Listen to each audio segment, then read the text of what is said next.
Mbah Heriah itu pada masa kecilnya ya ikut ngaji Mbah Hasyim. Kalau ngaji Sorokan, ngaji sama santri-santrinya itu mungkin begitu. Tapi beliaunya memang orang cerdas, tegas. Ini ceritanya Pak Tolka Hasan, Menteri Agama dari Malang itu pernah bertemu Mbah Heriah, terus membicarakan soal Bahsul Masail ulama-ulama itu. Mbah Heriah itu bisa mengomentari tentang Bahsul Masail ini. Oh ini ya begini, ini kitabnya gini, ini bisa begitu. Jadi Pak Tolka itu terkagum-kagum, Mbah Heriah itu pinter agamanya itu. Saya sendiri juga tidak paham ya, waktu itu belum ada sekolah ya, mungkin karena pada waktu kecilnya dia sudah merekam begitu banyak dari Mbah Hasyim Asy'ari, mungkin begitu sampai terbawa itu. Kemudian Mbah Heriah itu ibu saya aja menikah umur 9 tahun. Mbah Heriah itu menikah umur berapa saya tidak tahu, tapi ya kita bayangkan aja. Menikah pertama dengan Kiai Maksum itu kiai dari Mas Kemambang. Nah, kemudian dalam kesehariannya Mbah Maksum itu suka puasa dan jarang ngomong, sukanya itu menyendiri di kamar, masuk kamar 2 hari nggak keluar, 3 hari nggak keluar kayak gitu itu. Nggak tahu ya amaliahnya itu apa begitu.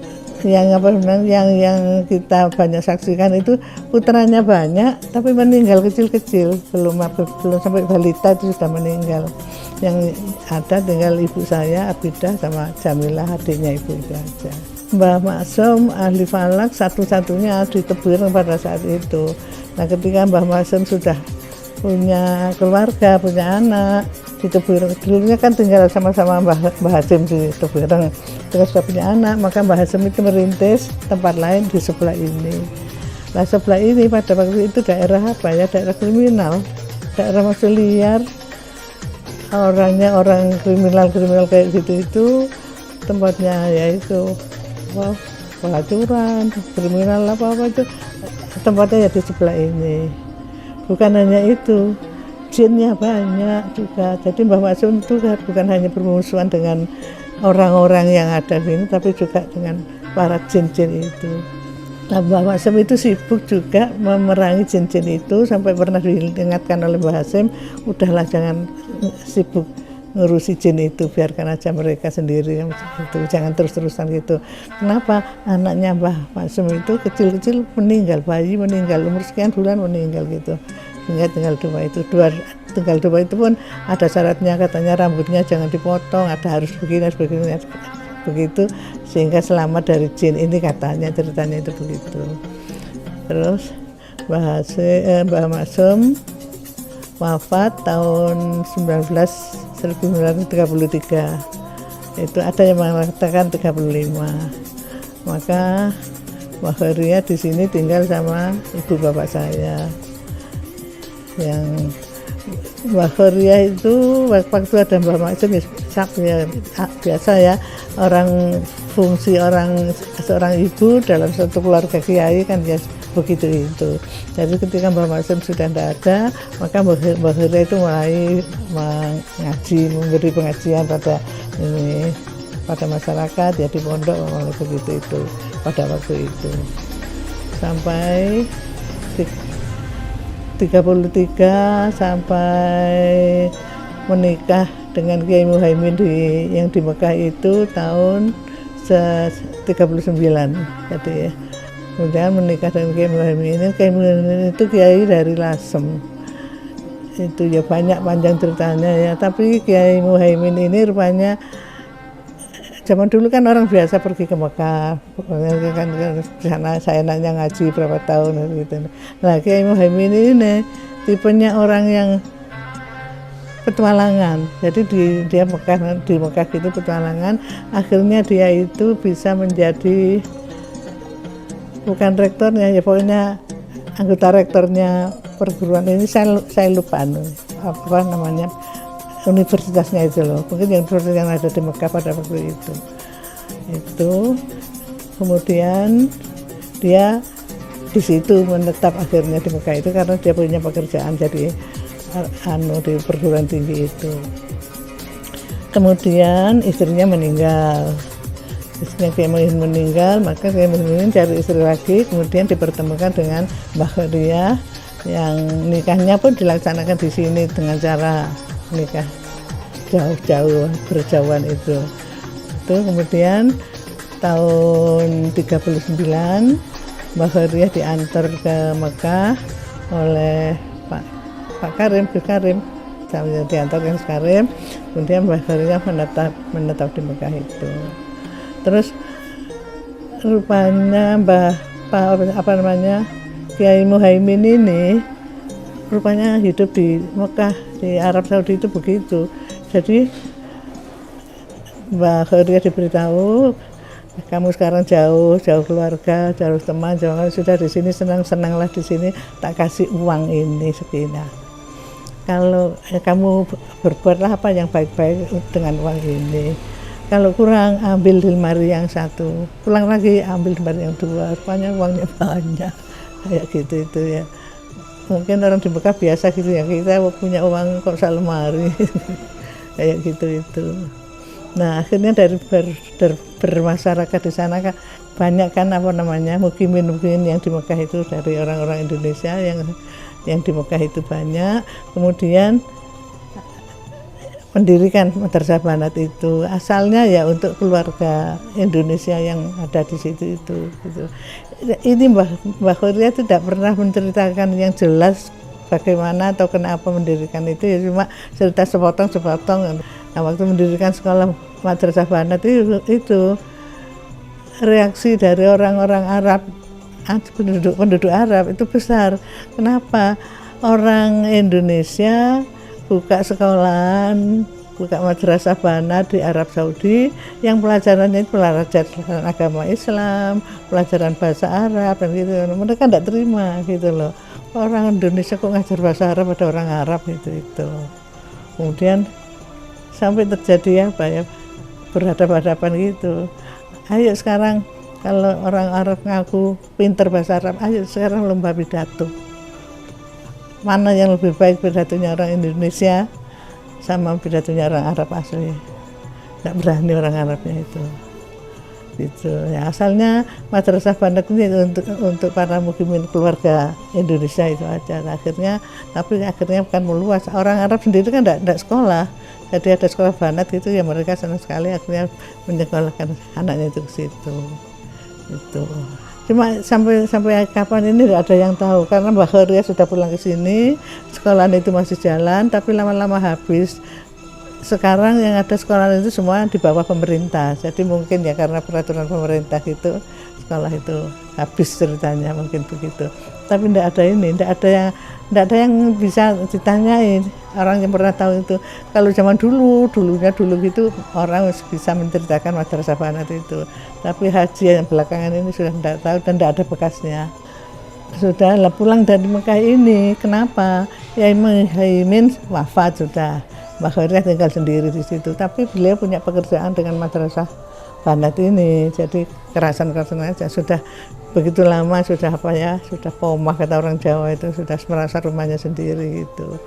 Sampai ada peraturan dari pemerintah Arab Saudi untuk seluruh mukimin yang ada di Arab Saudi harus milih mau jadi warga negara Arab atau pulang kayak gitu itu. Kemudian tahun 56 itu Mbah Khairyah pulang. Setahun atau 2 tahun sebelum itu Presiden Soekarno waktu itu haji.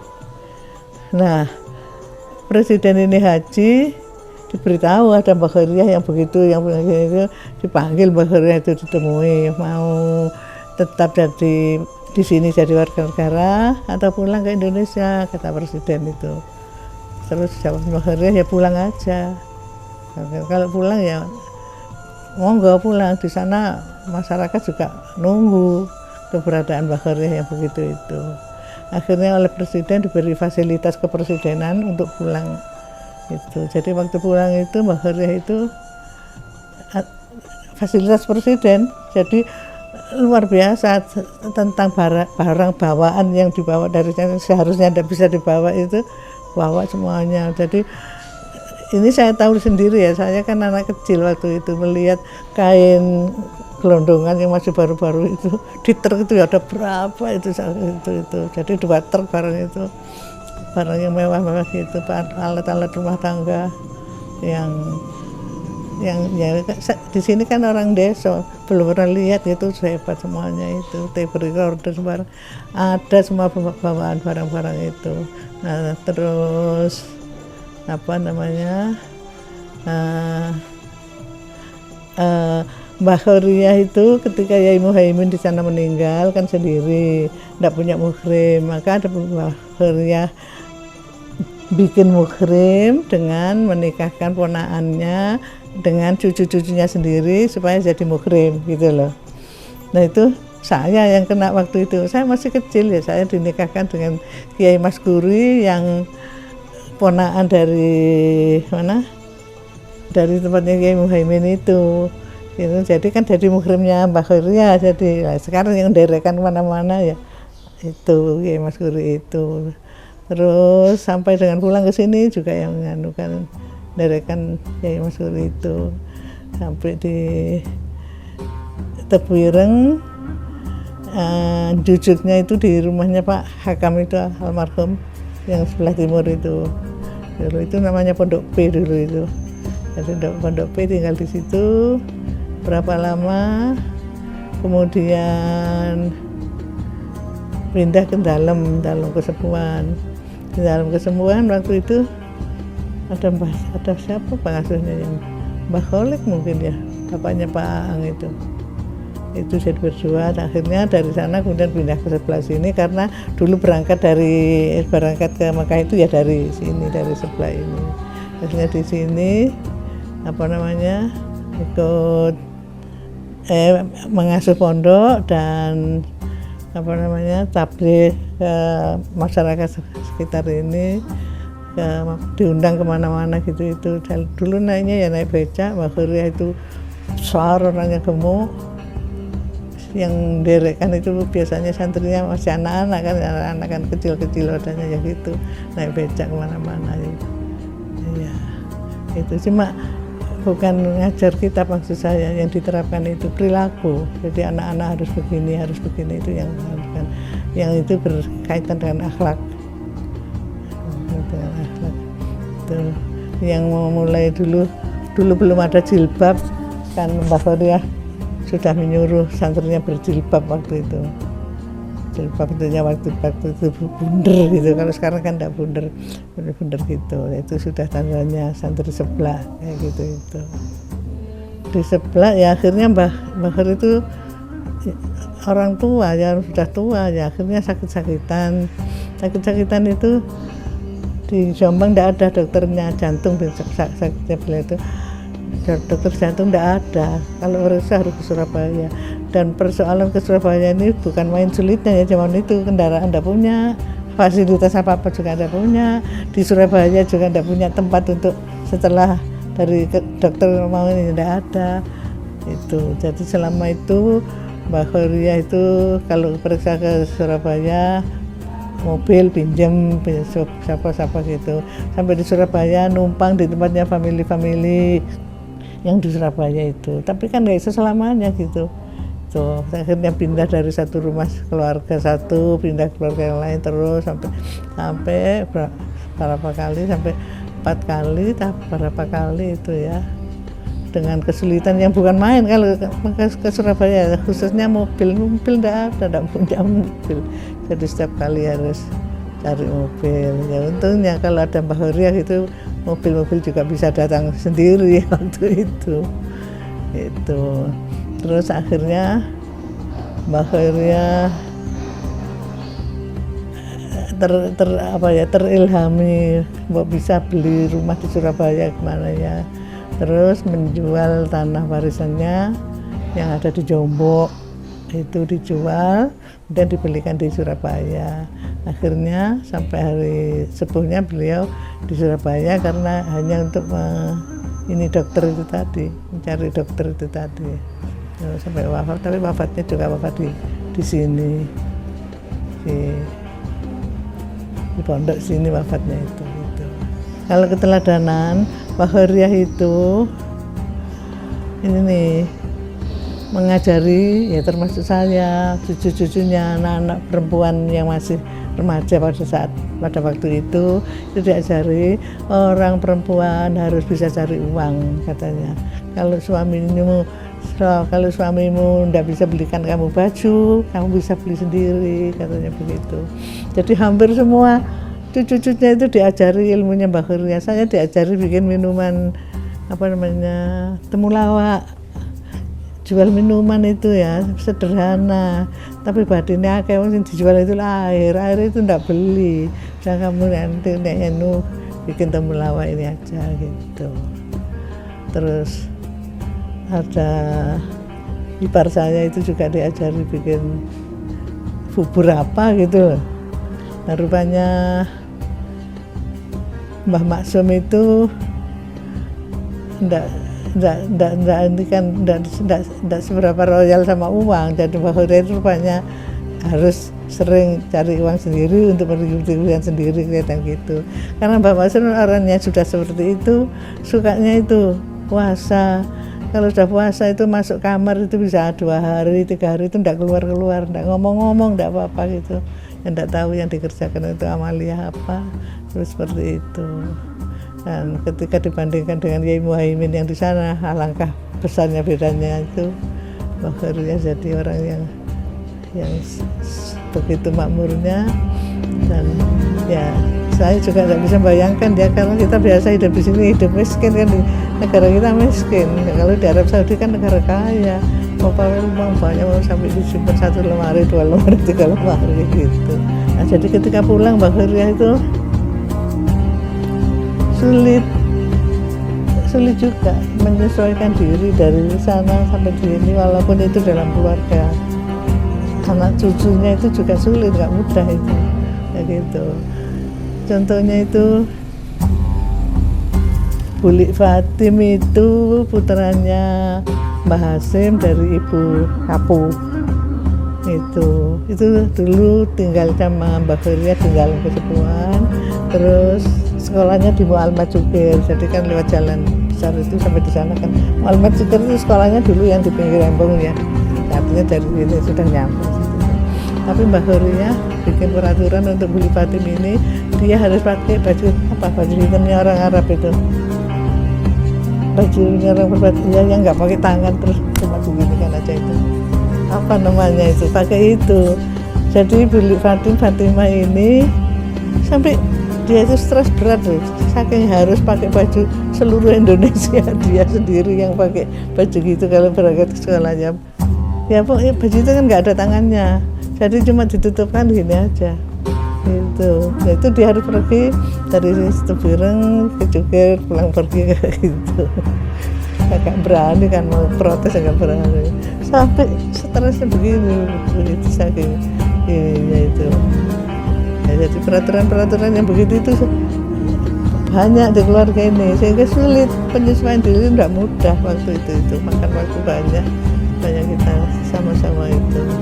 Yang kelihatan itu Mbah Horiah ini orangnya memang cerdas, pikiran IQ-nya tinggi, kemudian pada waktu kecilnya lingkungannya itu hanya lingkungan yang ngajinya Mbah Hasim, jadi dia ikut ngaji. Bagaimana dia itu ikut Mbah Hasim ngaji itu masih berbekas sampai hari tuanya itu ya, itu. Nah itu kemudian ketika dia di Mekah bikin madrasah banat, ya bahan yang itu yang dibawa untuk maju ke tengah kelompok masyarakat Indonesia di Arab Saudi itu.